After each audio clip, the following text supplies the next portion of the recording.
Hello, everybody. Good afternoon. How are we? Great. Good to see you all. I want to start today by addressing the U.S. Army soldiers who went missing while conducting a mission to repair and tow an immobilized tactical vehicle in Lithuania in the early hours of March 25th. Tragically, 3 soldiers were found deceased in Lithuania yesterday, and it pains me to confirm that today the 4th soldier was also found deceased. The President, the Secretary of Defense, and the entire White House are praying for the victims' friends and family during this unimaginable time. This is another stark reminder of the selfless sacrifice of our brave military men and women who risk their lives around the world every day to keep us safe. God bless them. On another note, at our southern border, there is more massive news. Southwest border crossings in March fell to the lowest level in American history, down 94% from March of last year under President Biden, when 137,000 illegal aliens poured across our wide-open southern border. Thanks to President Trump's leadership, Border Patrol agents are now back to doing the jobs they signed up for, securing the border, rather than serving as travel agents for illegal aliens. The Los Angeles Times captured the Trump effect on the border with a recent article. Their headline read, "California-Mexico border, once overwhelmed, is now nearly empty." With so few migrants coming into the U.S., they wrote, "Shelters that once served migrants have completely closed." Deportations of illegal aliens who threaten the safety of the American people are also continuing at a rapid pace. Over the weekend, the United States military transferred a group of 17 violent criminals from the Tren de Aragua and MS-13 terrorist organizations to El Salvador. And an illegal alien who was released by the Biden administration into our country was just arrested in Georgia and charged with the horrific killing of Camelia Williams, a mother of 5 and grandmother. The suspect has now been indicted on charges of malice murder, felony murder, aggravated assault, rape, aggravated sexual battery, and necrophilia, which, for those who don't know, necrophilia is a sexual obsession with a corpse. This suspect was ordered to be removed in July 2023, but the Biden administration allowed him to stay. This case represents the ruthless murderers, rapists, and pedophiles who Joe Biden and Democrats let into our country over the past 4 years through our southern border. They should have never been here in the first place. Keep this in mind the next time you see Democrats protesting future illegal alien removals from our country. President Trump is focused on fulfilling his greatest obligation, to keep the American people safe and to defend our country from violent invaders. Looking ahead to tomorrow, April 2nd, 2025, will go down as one of the most important days in modern American history. Our country has been one of the most open economies in the world, and we have the consumer base hands down, the best consumer base. But too many foreign countries have their markets closed to our exports. This is fundamentally unfair. The lack of reciprocity contributes to our large and persistent annual trade deficit that's gutted our industries and hollowed out key workforces. But those days of America, beginning tomorrow, being ripped off are over. American workers and businesses will be put first under President Trump, just as he promised on the campaign trail. The president's historic action tomorrow will improve American competitiveness in every area of industry, reduce our massive trade deficits, and ultimately protect our economic and national security. President Trump's economic vision is rooted in common sense. America will offer companies the lowest taxes, energy costs, regulations, if they make their products right here in the United States and hire American workers for the job. It's simple. If you make your product in America, you will pay no tariffs.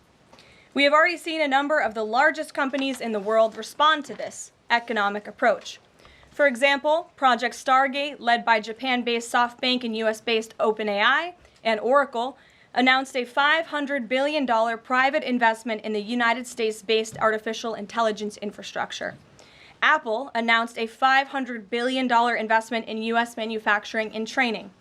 NVIDIA announced it will invest hundreds of billions of dollars over the next 4 years in U.S.-based manufacturing. And the Taiwan semiconductor manufacturing company TSMC announced a $100 billion investment in U.S.-based chips and manufacturing. These are just a few of the investment announcements that have already been made, and it is clear that President Trump's America First approach is already working. In our new media seat today is Mark Halperin, the co-founder and editor-in-chief of Two Way, a new live video platform that builds communities around interactive conversations with leaders and content creators from every subject area. Mark and his colleagues welcome all voices into discussions that are spirited but respectful. They have over 37.5 million video views, over 3.6 million watch time hours since the platform began just last year. This is new media in its truest sense, allowing the people to ask questions, make comments, and be an active part of engagement on the most important issues facing the country and our world. With that, Mark, please kick us off, and welcome to the briefing room. Thank you, Caroline. Appreciate it. I'll ask you a question about tariffs and then one from one members of our community about education. It's perceived by some that companies or countries, if they change their policies either before tomorrow or after tomorrow, can have the president alter what he's planning for that country or that sector. Is that a possibility? And if so, what factors the president consider in making those changes? Well, the ultimate change for these companies and these countries, Mark, will happen when they decide to do business in the United States of America. And as I just laid out, they will face no tariffs at all if these companies choose to invest here in the United States and to move their production and their manufacturing here to the United States as well. As for tomorrow, the president will be addressing the decades of unfair trade practices that have ripped our country off and American workers off. It has hollowed out our middle class. It has destroyed our heartland, and the president is focused on reshifting our global economy to ensure that America is once again the manufacturing superpower of the world. So if they do something today or later in the week that's a pledge for future activity, would that be good enough potentially to alter the policy? Again, the president has been looking at the very unfair trade practices of the past. Certainly, the president is always up to take a phone call, always up for a good negotiation, but he is very much focused on fixing the wrongs of the past and ensuring that American workers have a fair shake. So if someone calls after tomorrow and says, hey, I'm ready to make a change, he'd be open to that? The president is always open to taking calls. Okay. A question from one of our community members. Katie Reeves is a school teacher in Wisconsin. She's taught K-8 in public, independent, private, and private schools. And here's what she wanted me to ask you. She says, I see the elimination of the Department of Education as an excellent first step in the improvement of our school system. Do you see any further role the federal government can take beyond this, possibly in promoting the expansion of voucher programs or reducing the influence that teachers' unions hold over our schools? Mm-hmm. Well, first of all, I want to thank Katie for her service to our country and our nation's children. Being a teacher is the most noble profession that we believe one can have. And the president said in his remarks when he signed the executive order to dismantle the Department of Education that he loves our teachers. And in part, this order is to empower our teachers to have greater decision making in the classroom. Nobody knows our nation's children and our students better than our teachers who are with them every single day. As for the federal government's role, to get to the heart of Katie's question, the president has made it clear to Linda McMahon that we need to find other places within our federal government for critical programs regarding education.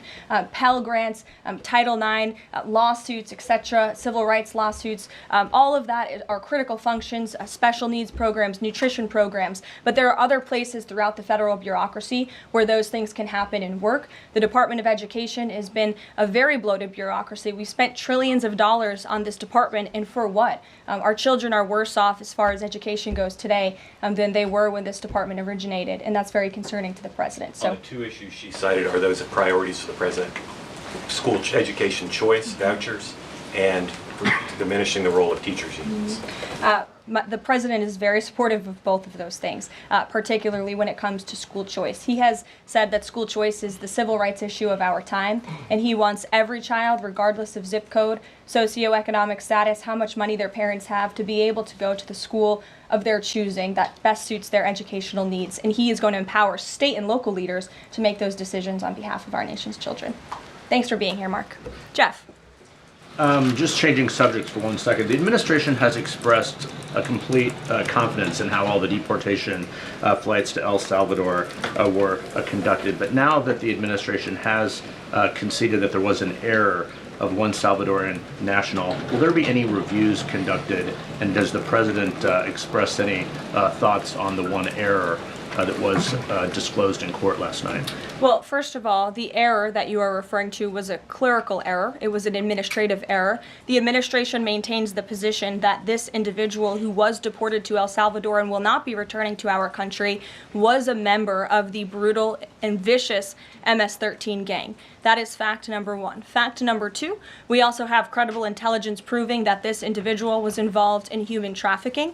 And fact number three, this individual was a member, actually a leader of the brutal MS-13 gang, which this president has designated as a foreign terrorist organization. Fact number four is that foreign terrorists do not have legal protections in the United States of America anymore. And it is within the president's executive authority and power to deport these heinous individuals from American communities. It is a promise he campaigned on. It is a promise he is keeping.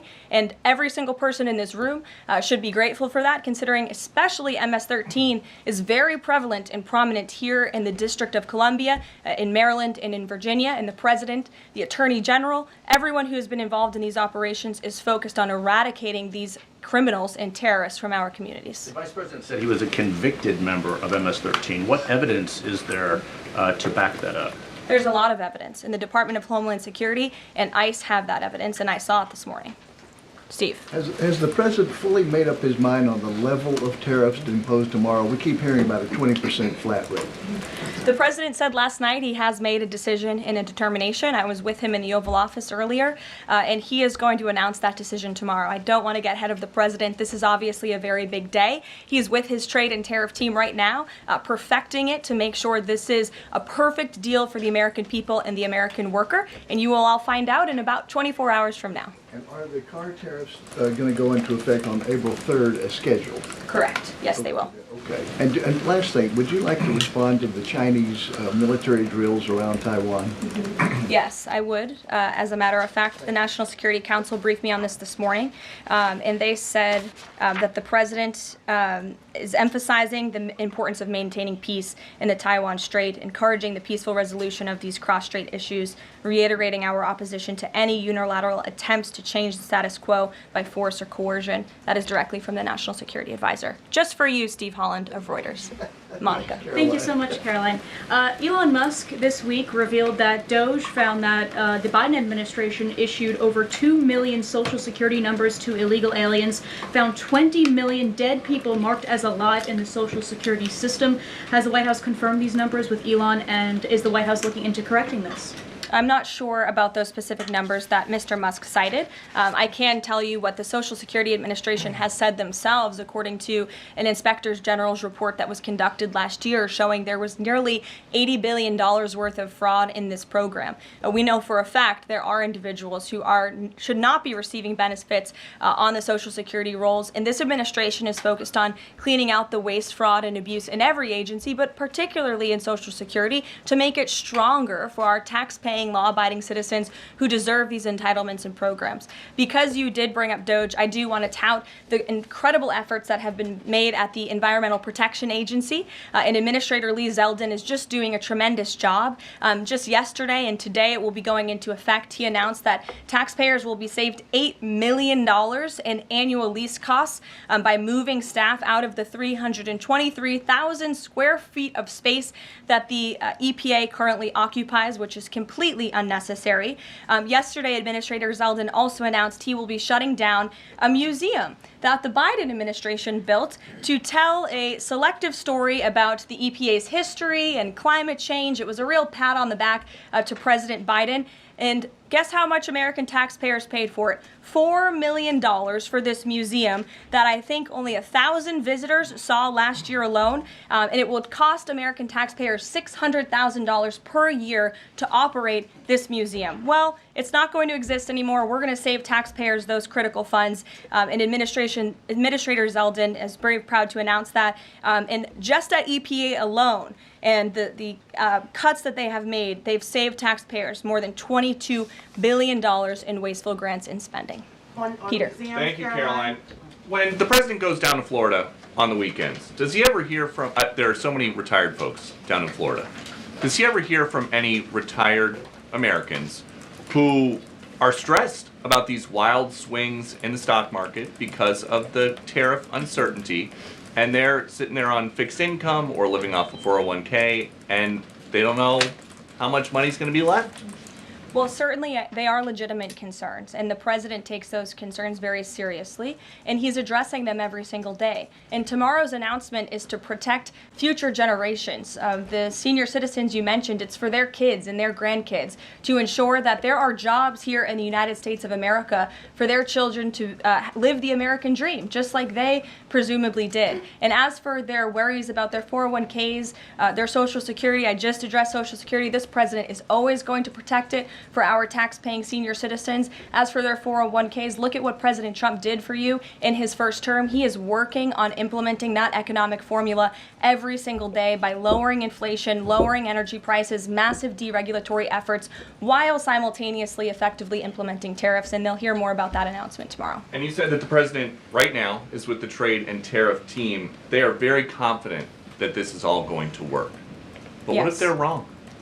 They're not going to be wrong. It is going to work. And the president has a brilliant team of advisors who have been studying these issues for decades. We are focused on restoring the golden age of America and making America a manufacturing superpower. And again, Peter, I would point you to the investments that have already trickled into this country. And the president hasn't even made his tariff announcement yet tomorrow.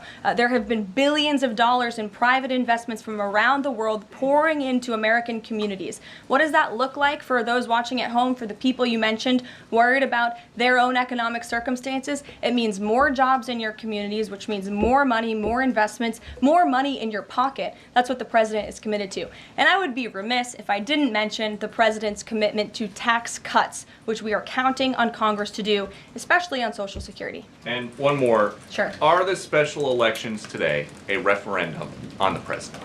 I think first of all, as you know, I'm a government employee now, so I'm not very much allowed to comment on elections that are taking place. That's something to get used to, having just been on the campaign trail for quite some time. But the president is the leader of the America First movement and the MAGA movement. And that was made very clear on November the 5th when he received nearly 80 million votes. I could also say that it is the constitutional right of every law-abiding American in these places where these elections are being held to vote, and every American should exercise their constitutional rights. Sure. Thanks, Karoline. A few questions about this deportation case. First, I wanted to clarify something that you said to Jeff a few minutes ago. You said you'd seen evidence that this man was a convicted gang member. In what court was he convicted and for what? This individual was an MS-13 ringleader. This individual was also engaged in human trafficking. And I'm glad you brought up this point again, because I would like to point out that if you just saw the headline from the insane, failing Atlantic magazine this morning, you would think this individual was Father of the Year, living in Maryland, living a peaceful life, when that couldn't be further from the truth. They didn't even mention in the title of that article, or even in the first paragraph, that this individual is an illegal criminal who broke our nation's immigration laws. He is a leader in the brutal MS-13 gang, and he is involved in human trafficking, and now MS-13 is a designated foreign terrorist organization. Foreign terrorists have no legal protections in the United States of America, and this administration is going to continue to deport foreign terrorists and illegal criminals from our nation's interior. But a judge ordered that he should remain in this country. So are you saying that it is okay to ignore a judge's ruling if you don't like it? Who does that judge work for? He's an immigration It was an judge. immigration judge who works for the Department of Justice at the direction of the Attorney General of the United States, whose name is Pam Bondi, who has committed to eradicating MS-13 from our nation's interior. And let me tell you why we've made this commitment. MS-13, may I remind each and every one of you, is a brutal and vicious gang. They raped and strangled a 20-year-old autistic woman to death in Maryland. They hacked 4 people to death with machetes in a park on Long Island. They have kidnapped, sexually tortured, and shot a teenage girl in Texas after she insulted them, allegedly. Killed and mutilated a 17-year-old girl in Virginia, stabbing him 16 times and cutting off his hands. They beheaded and cut out the heart of a man in Washington, D.C., They raped and murdered a 13-year-old girl in California. They sex trafficked a slew of young girls, including one who was just 12 years old. Raped an 11-year-old girl in Brooklyn while her brother was in the room. Sex trafficked a 13-year-old in Maryland and Virginia, miles away from this White House, even beating her 26 times on her backside with a baseball bat. Pressured homeless New Yorkers to undergo unnecessary surgeries such as spinal fusion in order to bolster their fraudulent lawsuits. These are vicious criminals. This is a vicious gang. And I wish that the media would spend just a second of the same time you have spent trying to litigate each and every individual of this gang who has been deported from our country as the innocent Americans whose lives have been lost at the hands of these brutal criminals. We maintain our position, and very strongly so. Jennifer. One more on the tariffs. Can you say what the latest thinking is on the start date? I know you were just in the Oval. Are they all going to take effect this week on the reciprocal tariffs? And whenever they start, is that enough time for companies and everyone involved to adjust to that start date? My understanding is that the tariff announcement will come tomorrow. They will be effective immediately. And the president has been teasing this for quite some time, as you know. He's talked a lot about April 2nd as Liberation Day in America. It would be taking place today if not for April Fool's Day. But tomorrow will be the day, and he's been talking about it for a while. And as a result, you've seen these companies make commitments to investing right here in the United States. Jasmine. Thank you so much. I wonder, back on tariffs, what, if any, market indicators is the White House looking for to see if this tariffs plan is successful down the line?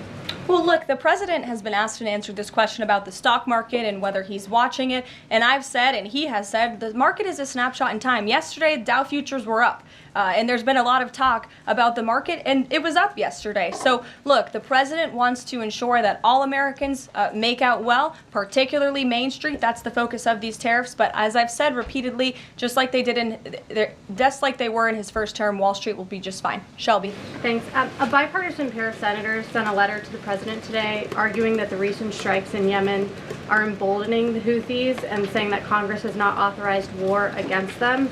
Is the administration planning to consult with Congress at some point or going forward regarding the strikes, and any response on the letter? Well, I would absolutely reject Congress's claims. Who made those claims in Congress? Senator Jeff Merkley and Rand Paul. Okay, well, I would absolutely reject those claims. These Houthi strikes have been incredibly successful. Last time I was at this podium, there were more than 100 successful strikes. There have now been over 200 successful strikes against the Houthis. Iran is incredibly weakened as a result of these attacks, and we have seen they've taken out Houthi leaders. They've taken out critical members who were launching strikes on naval ships and on commercial vessels, and this operation will not stop until the freedom of navigation in this region is restored, which is a critical principle. And this president stands behind our Defense Department, who's doing a tremendous job. And are they going to, is the White House going to confer with Congress going forward on this? I would have to ask our team here at the White House, but the president is well within his authority, as is the Secretary of Defense. Again, these are defensive strikes. The Houthis have been launching attacks on U.S. naval vessels and commercial ships for quite some time. Go ahead. Caroline, Yeah. the pause on the Canadian and Mexican tariffs, the fentanyl tariffs, that's set to expire tomorrow. Is the president considering extending that pause? Look, I will let the president speak on the specifics of the tariffs tomorrow. But as for fentanyl, we have seen this has certainly caused a national security crisis here in the United States. Fentanyl continues to be the #1 killer of young people in this country, and the president is very much focused on that. Deanna. Thank you, Caroline. The president recently signed an executive order on making D.C. safe and beautiful. On the campaign trail, he talked about making New York great again. Does he have any plans on establishing a similar task force? Has he been pressuring Governor Hochul in any way in his conversations about New York and lowering crime? Well, he has been in correspondence with Governor Hochul quite a bit on the issue of crime, also on the issue of congestion pricing, and so many other issues that are facing New Yorkers. And he wants New York to clean up their streets just as he does here in Washington, D.C. He also speaks to Mayor Adams as well. So he's engaged with state and local leaders across the entire country to ensure they're doing their part to help American citizens in each and every state, regardless of if it's a red state or a blue state. A question on Russia. Yesterday, the Russian government said that their new goal is 160,000 conscripts for the war. Has the president seen that number, and does he have any response given his recent conversations on peace talks? Well, I can tell you what the president said last night, and that is he is frustrated with leaders on both sides of this war. He wants this war to end. There are men that are dying on both sides, and it's been going on for far too long. Our team continues to be engaged with the Russians as we are with the Ukrainians, and the president continues to be very, very much engaged on this topic every single day. Caroline. Sure. Caroline, Sure. The president said over the weekend that he couldn't care less if prices went up on foreign cars because people buy more American cars. There's been consensus from a lot of economists that these tariffs could raise prices on other goods as well. Is the president comfortable with Americans on Main Street paying more because of these tariffs? The president is doing everything he can, and this entire administration is doing everything we can to bring down the cost of living in this country. An inflation mess that was fueled by the previous administration's reckless spending, overburdensome regulations that this administration is focused on slashing every single day. I just read you a statistic just from the Environmental Protective Agency alone. We're saving taxpayers money that's ultimately going to drive down inflation, and we're unleashing the might of our energy industry, which will bring down prices as well. To the heart of your question, because this is very important to the American people, you should trust what this president did for you in his first term. He effectively utilized tariffs while driving down inflation. It was a record low 1.4% when he left office, and he's focused on getting back to that. It's unfortunate the previous administration left us in this mess. Sure. Representative Anna Paulina Luna left the Freedom Caucus over their lack of support for her bill that would allow new parents to proxy vote around 12 weeks around the birth of their baby. Does the president support that bill? I'm not sure. I haven't actually talked to the president about that bill, but I certainly can and can get a take on if he supports it or not. Thank you. And one more. The D.C. Circuit ruled last week that the president can fire holdover Biden appointees of independent agencies. Will this ruling empower President Trump to dismiss more federal employees?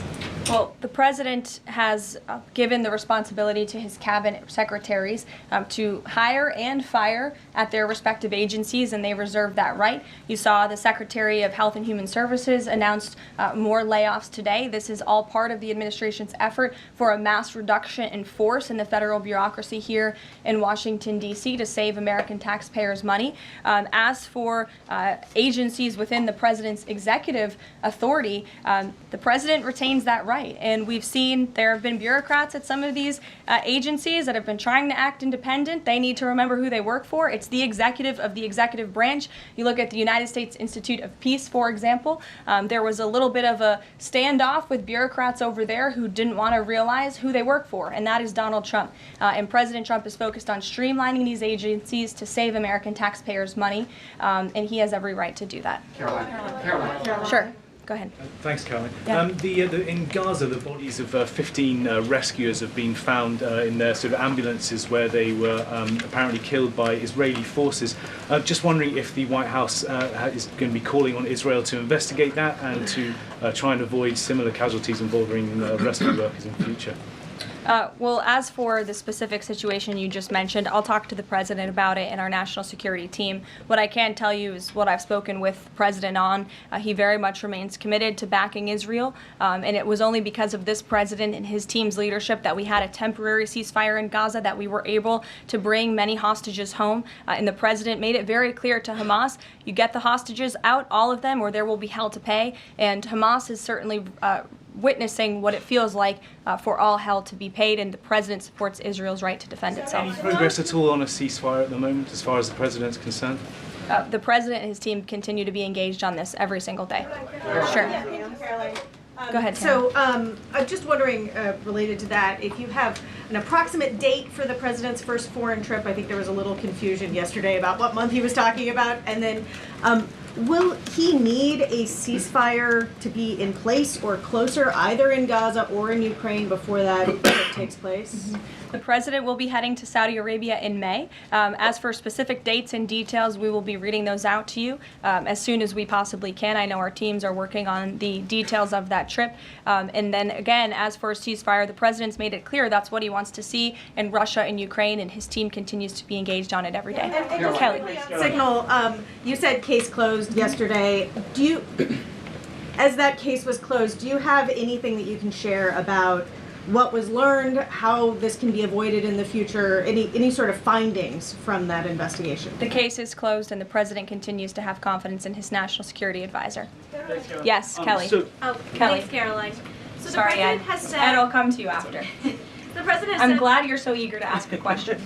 It's Liberation Day. Yes, it is. Caroline, the president has said foreign Tomorrow. countries and companies will eat the cost of tariffs. In his speech on Inauguration Day, he said, quote, instead of taxing our citizens to enrich other countries, we will tariff and tax foreign countries to enrich our citizens. Right. So then why did he have to tell the domestic automakers not to raise prices? Well, that was a private conversation that was had. I'm not sure if that comment was made or was not made. But as for what the president said in his Inauguration Day speech, he's absolutely correct. A tariff will be a tax on these foreign nations, these foreign companies, and if they want to be absolved of that tariff, then they can come here to the United States of America to do business, bring their jobs here. Edward, go ahead. Thank you. So Canadians have been negotiating with the Commerce Secretary over the trade, the tariffs. How many companies are mutually talking with the U.S. or countries are mutually talking with the U.S. to lower tariffs? I don't have a specific number, but I can tell you there have been quite a few countries that have called the president and have called his team in discussion about these tariffs. But again, there's one country the president cares most about, and it's the United States of America, and doing what's best for the people who elected him to this office to restore their jobs, their wealth, and their prosperity. I'm looking at the clock. I have a hard out today. I have a hard out today because I'm actually heading over to the State Department with the First Lady of the United States. She will be delivering remarks at 1 o'clock this afternoon at the 19th International Women of Courage Award ceremony with our great Secretary of State Marco Rubio that starts at 1. This is the 5th year Mrs. Trump is participating and standing with brave women leaders who embody American values abroad. And the First Lady in her remarks today will highlight the profound connection between the love and courage that will be shown by this year's honorees. I encourage everybody to tune in at 1 o'clock, and then we'll see you all tomorrow for Liberation Day. Thanks, guys. Thanks, Caroline. Thanks, Caroline.